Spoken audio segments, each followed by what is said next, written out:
The drought that won't stop, 2020 to 2026.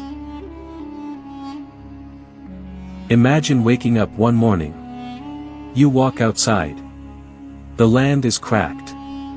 The river is gone. The animals you raised, your food, your money, your survival, are lying dead in the sun. This is not a nightmare. This is life right now for millions of people across East Africa. The big picture. This drought did not start yesterday. It did not come suddenly. It has been building slowly, year after year, since 2020.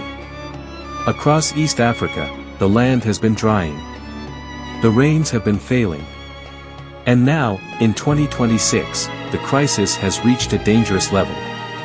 Today, nearly 38 million people across the IGAD region, that is the Intergovernmental Authority on Development, are facing acute food insecurity. The hardest hit countries are Somalia, Ethiopia, and Kenya. This is not just a drought. This is a long, slow emergency. Why the rains fail? East Africa depends on two rainy seasons. The long rains, March to May. And the short rains, October to December. These rains are life. They grow crops.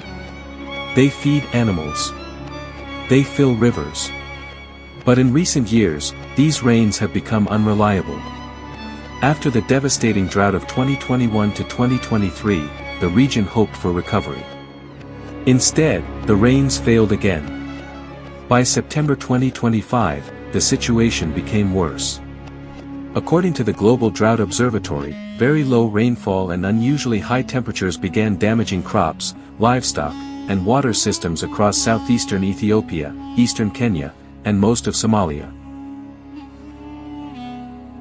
The land is losing strength.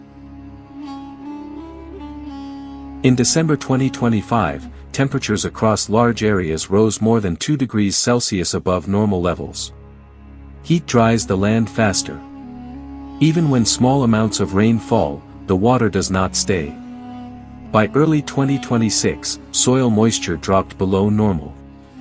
Vegetation became weak and thin. Water sources started shrinking.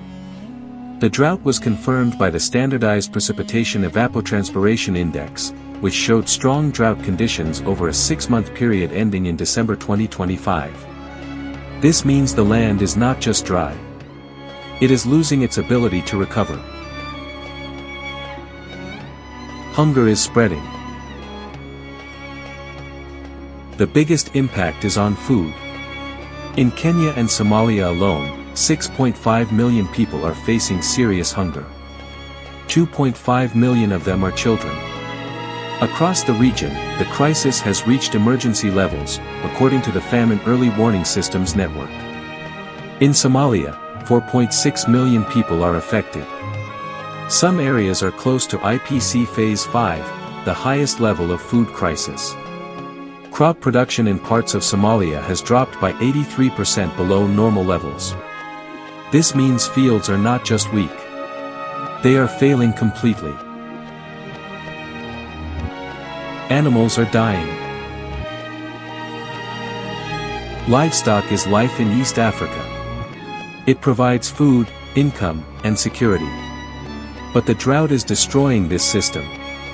Since 2020, more than 13 million livestock animals have died. Without rain, grass disappears. Water dries up. Animals become weak. When livestock dies, families lose everything. People are forced to move. When there is no food and no water, people cannot stay. Across the region, 13.5 million people have been displaced due to environmental shocks. In Somalia alone, over 135,000 people have left their homes. They move in search of water, food, and pasture for animals. But moving creates new problems: overcrowding, poor sanitation, limited access to clean water. This increases the risk of disease. A growing health crisis. Hunger weakens the body. Weak bodies cannot fight disease. Children are the most affected. Across the region, malnutrition is rising. Children are becoming more vulnerable to illness. The World Health Organization warns of increasing risks of cholera, measles, and malaria. At the same time, many families face a painful choice: buy food or seek medical care. Often, they cannot do both. Health systems are under pressure. Needs are increasing every day. Food is becoming more expensive. Even when food is available, many people cannot afford it. One reason is the global impact of the Russia-Ukraine war. Before the war, Somalia imported about 90% of its wheat from that region. Now, food prices have increased. Supply has been disrupted. This makes the drought even more dangerous. Climate is changing the pattern.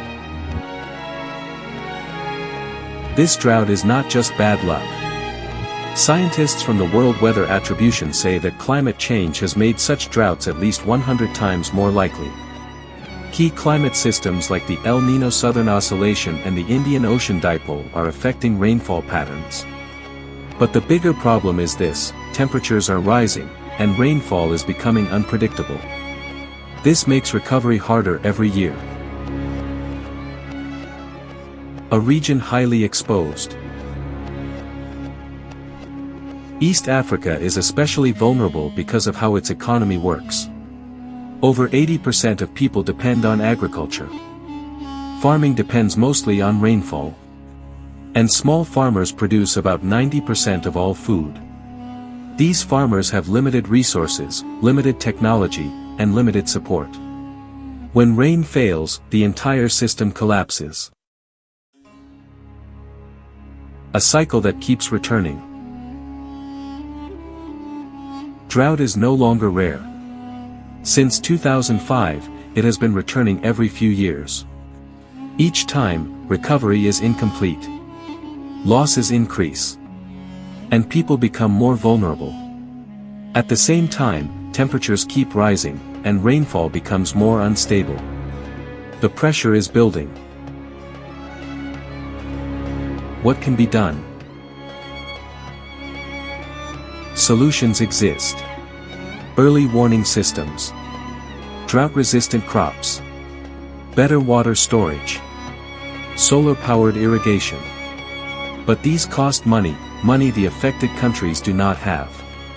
Aid is arriving. But not enough. Not nearly enough. The question is not whether East Africa can survive this drought. The question is whether the world will act before the next one. Conclusion. This drought is not just about weather.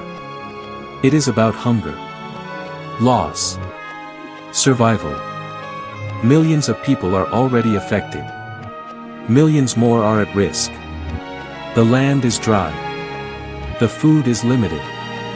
The future is uncertain. And unless conditions change, this crisis will not end soon. It will continue. Slowly. Quietly. But with deep and lasting impact across East Africa. 38 million people. Still waiting for rain. Closing question. The scientists say droughts like this are now 100 times more likely because of climate change. The countries suffering most did almost nothing to cause it. So here is the question we leave with you. What do the wealthiest nations, the biggest polluters, owe to the people of East Africa? Tell us your thoughts in the comments.